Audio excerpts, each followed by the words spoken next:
Republicans have made Keystone a top priority.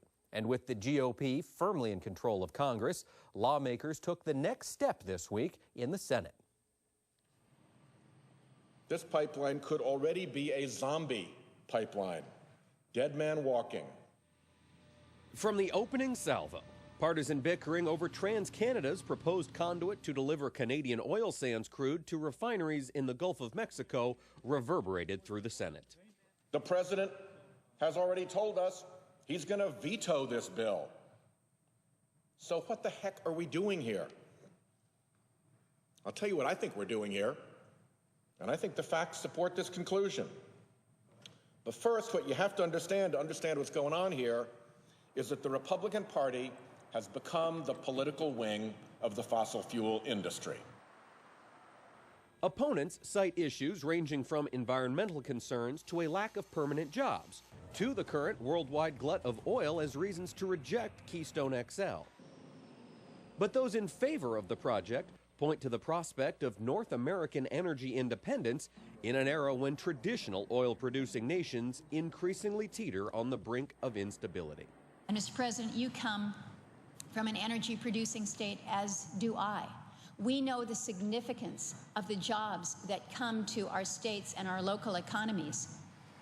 We know the independence that comes when you are not reliant on others, particularly others who wish you ill, for a resource that powers your country, that allows you to be great.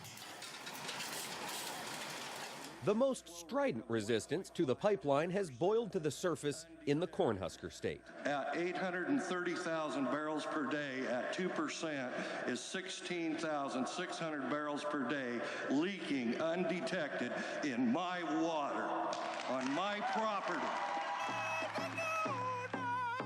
A grassroots coalition of unlikely bedfellows was dealt a blow last week as Nebraska's Supreme Court upheld a 2012 law allowing the Canadian oil giant to seize property using eminent domain from any landowners who denied the developer access. The ruling undercut years of shifting Obama administration rhetoric, which ultimately relegated Keystone XL to the back burner, while local issues played out. And the state's high court decision passed the baton to the new GOP majority in Congress, who eagerly ran with it. Members will record their votes by electronic device. This is a 5-minute vote.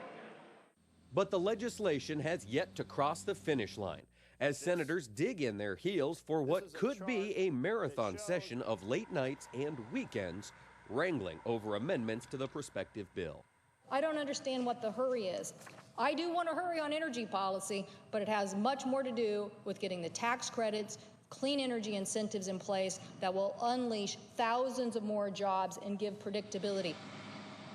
For the first time since TransCanada sought U.S. approval to begin construction, the Senate is in Republican hands.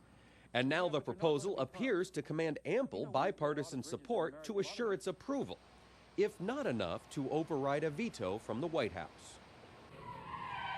Leaders from oil-producing states take exception to criticisms that Keystone XL would run through America's heartland only to send Canadian crude to a world market, with very little benefit to the U.S.